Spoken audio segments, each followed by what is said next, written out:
Hi guys, things have been very tough for India as we fight the pandemic, and it really pains us to see our country suffer like this.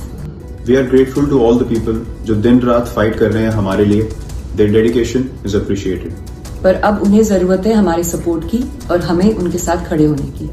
And so, Anushka and I have started a fundraiser on Keto, जिनके funds जाएंगे towards ACT grants.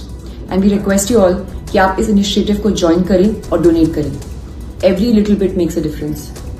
To our family, friends and fans, ये वक्त है साथ मिलकर आगे बढ़ने का. We will overcome this together. हम इस जंग को भी जीतेंगे if we are in it together. Stay safe. Jai Hind.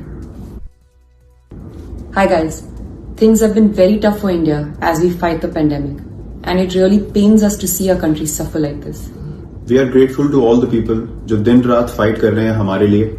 Their dedication is appreciated. पर अब उन्हें जरूरत है हमारे सपोर्ट की और हमें उनके साथ खड़े होने की. And so, Anushka and I have started a fundraiser on Keto, जिनके funds जाएंगे towards ACT grants. And we request you all कि आप इस इनिशिएटिव को ज्वाइन करें और डोनेट करें. Every little bit makes a difference.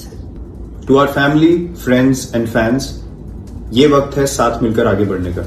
We will overcome this together. हम इस जंग को भी जीतेंगे if we are in it together. Stay safe. Jai Hind.